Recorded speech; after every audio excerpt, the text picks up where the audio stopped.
Welcome to Do What Matters Most. This is episode 7 in the series Parent Leadership for 21st Century Children. It can be very easy when your family is young to get so preoccupied with the demands on your time that you unwittingly become parents who are busy reacting and putting out fires more than you are leading. In this episode, learn how to be an intentional parent and organize your family's work, rules, and relationships to produce the outcomes you want. This can make parenting easier and more engaging for you and more clear and effective for your children. Visit mattersmostmedia.org to find more about the podcast and firstanswers.com to find tons of parenting resources. Just so you don't forget, and forgive me for being so redundant, I might be boring, but I want to remind you, because I believe it's so important, that our goal for parent leadership is to come up with a model that's a little bit different, more effective than some past models might be, because our children are facing situations that typically parents have not faced, and these situations often are more threatening than the kinds of experiences that we had. So the goal here is to have a type of parent leadership that includes all of the successful disciplinary plans and communication plans and affectionate plans and things that allow you to organize your family. But in addition to that, to create the capacity to make 3 or 4 adaptations, to adapt parental leadership to each child, to adapt it to the current needs or circumstances of your children, and then to adapt it according to the age and development and growth of your children over time, and then to adapt it, see, inside your family, so that your family begins to look like a learning laboratory, so that it's organized to promote the kinds of outcomes you want in your kids. In this episode, I intend to describe what it means to be an intentional parent. And the idea is to strengthen the impact of your family on individual family members by combining healthy interactional practices with your example and the family rules and the family work and the family relationships. Parents and children become emotionally intimate through the attachment process, which we all know, and in the very experience of living together as a family. Both good and bad experiences bond us together, or can, and whether you actually do what you think is best in this process often determines how effective you will be helping children learn the most constructive and successful methods of living. Now, it's possible to create a happy family even in this day, and I'm grateful for that. And the successful learning lab, too, if you have a clear intention about what you want as parents and whether or not you apply consistent, intentional leadership over time. Now, you could better understand the true impact of your family if you tied the same number of strings around your waist and around everyone's waist as there are family members. 5 members, 5 strings. And then tie one to every other family member. Now, what this means is that everyone will be tied to everyone else, and so each individual will influence and be affected by what any one or any number of family members do. When one person is ill, everyone can be affected. When one person is angry, hurt, loved, and so on, everyone else can be affected. As we have mentioned, parents can avoid the possibilities of being tied too tight or not tight enough by implementing 10 impact practices that invite learning about one another, communicating frequently with one another, and generating a positive approach to family life that enables growth to take place. This positive approach to family is where being an intentional parent comes in. Now, the simple truth appears to be that many of us as parents do not act as well as we would like.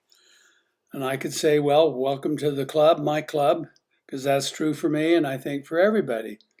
But we often justify that by using our schedules, our lack of confidence, our work outside the home, etc. But when you address the question of how learning and development in your family takes place, well then, just how does that happen? Is that as part of the natural process of maturing and growing up? Sometimes, frankly, that's enough. And when it is, parents and children will enjoy family life as a natural happening. But we've learned that you can quite easily tell the difference between children who lived in a natural environment and those that were mentored intentionally and taught by their parents. Further, what about when there are children or parent problems or insufficient resources of some kind or another, and children are not thriving? Your focus will turn to finding a solution, or at least searching for one, and then you will search for what you can do differently, better, or more that will solve the challenge you face.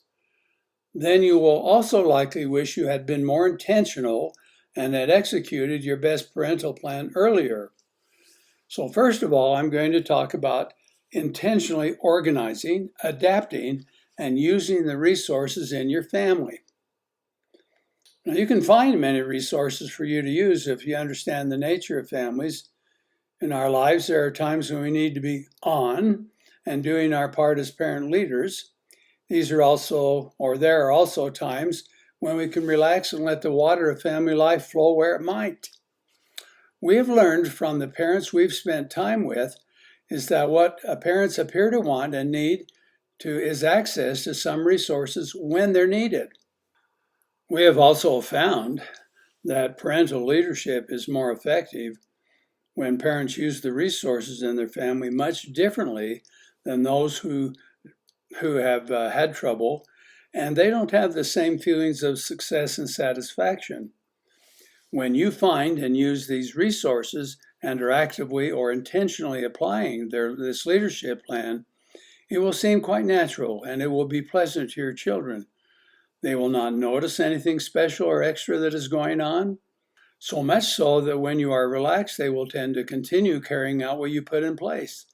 And your relaxed times will be more pleasant and satisfying than it often is when there's no intentional parent leadership being applied. This is because intentional parent leadership occurs when you organize three things. One, you focus on your children by helping them accomplish one or more developmental tasks in one of 5 areas, such as physical growth, emotional, mental, social, and moral. Now, this appears beneficial and proper to family members, and I'm going to describe much more about those in subsequent episodes. Number 2, you can strengthen your family and make it a very powerful learning environment by intentionally using the 4 available sources of influence that are already part of normal family life. We've covered those. Family rules, the work or chores that people are expected to perform, the quality of relationships between parents and children and between children, and of course your example as parents, which in a family you can never ignore. And number 3 is that you bring intentional parent leadership practices to the family that build trust and create in children the readiness to learn and change without a lot of intense family drama. Now, we have proposed that most events and activities in the family, including rearing children, are made up of the work, rules, and relationships. And one of the very best things you can do to execute intentional leadership is to ensure your children participate successfully in all 3 of these family experiences, plus benefit from your example. Teach them about the values and benefits of family work. Install a few rules to help them learn about limits and to regulate themselves, and ensure that they participate in the kind of positive relationships which will help them be skillful socially and feel confident. Now, I'm assuming that you understand about work and rules and relationships, and if you don't, you might need to go back and talk with other parents or examine your own family traditions to see what types of chores and how to help them learn. For example, some families will say to their children, okay, we're going to pass out this chart and all of you have a learning chart. We're going to ask you to do your chores. And then when they have trouble and they don't understand why the kids revolt, I will say to them, instead of doing that first, why don't you take each child one by one and say, one of our goals as parents is to help you learn to organize and be effective at work. So for the next few days, I'm going to work with you and show you what work means, how to start, how to finish, how to work independently. Then after you've done that with each individual, then pass out, here are family rules and work we'd like you to do. So now here's the question. While you're doing all this stuff, you can see how it has to be intentional.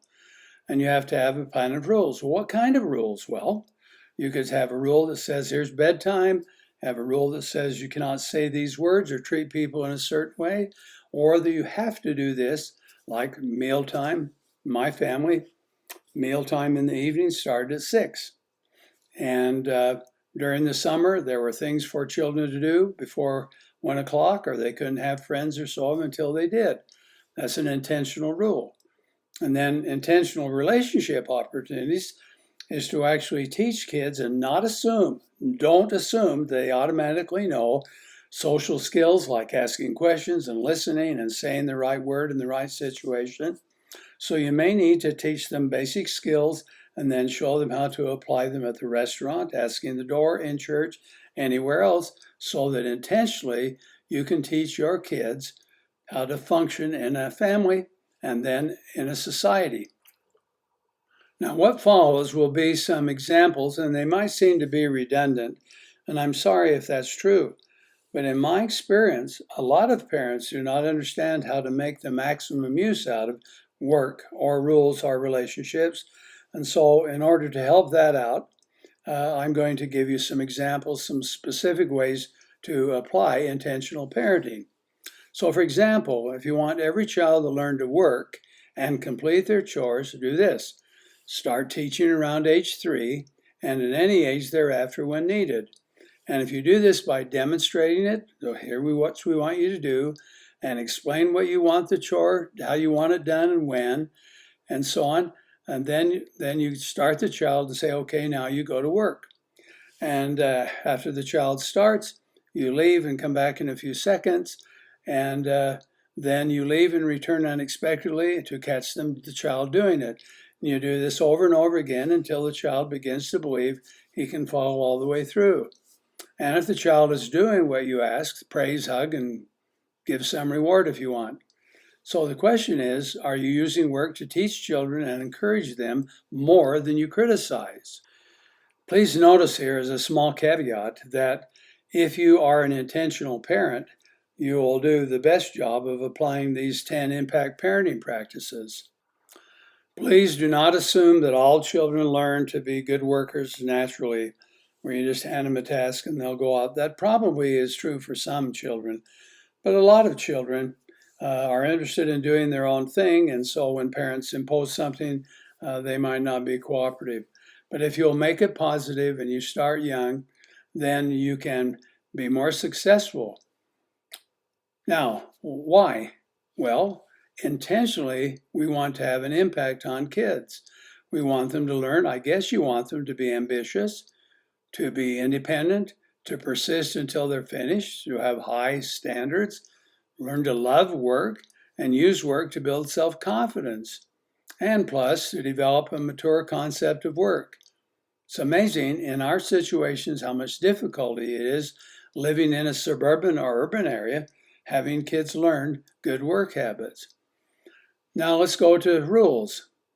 Think of family rules as a map for success and not as tools to control. Now remember, there are 2 kinds of rules. One is formal, talked about, shown examples of, and enforced with patient kindness. The other is an informal rule, which starts out as routines that you and children create, and then they become the way we do things around here. Both can be very useful and establish rules in a family, but be wise about it, because too many rules are rules poorly communicated about or enforced, or no rules at all can teach your children many unhappy things. To install informal rules, all you need to do is establish routines around repeating family events.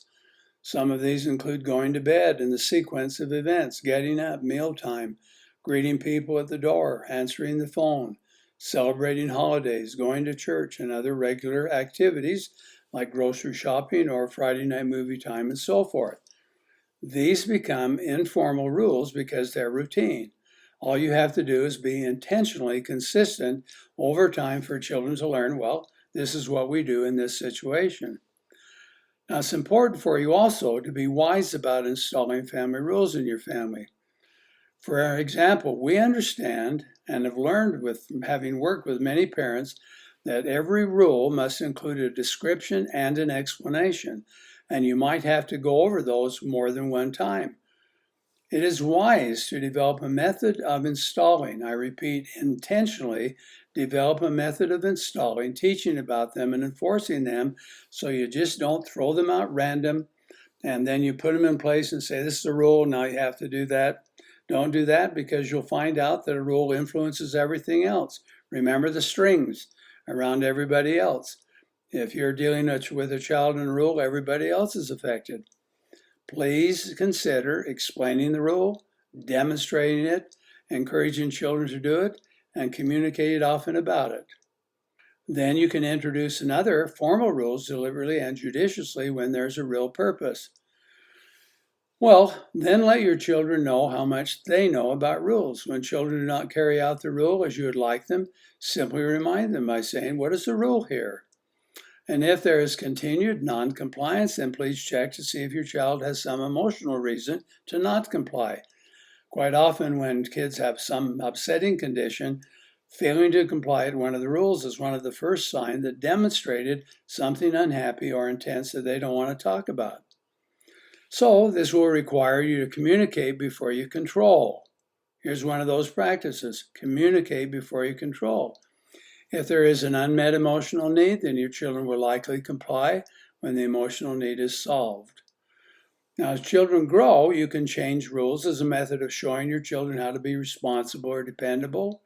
Plus, you adjust rules or remove them altogether based on how old and mature you believe your children are coming to be. Now, here's another way to be intentional, to build healthy relationships with each family member. I have asked many parents to discuss what they do as parents to create good and maintain positive relationships with their children.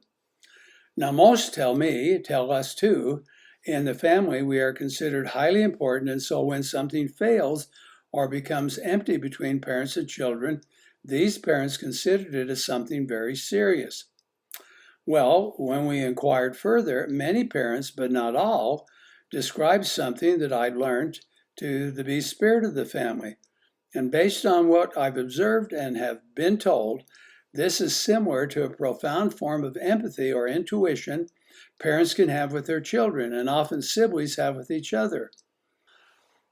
Unsuccessful relationships appear to reduce the possibility of these feelings or eliminate them. I want to repeat that. One of the characteristics of an unsuccessful relationship is the absence of these inner qualities, which I call spiritual qualities, which is a lot like empathy or intuition or knowing what can be done.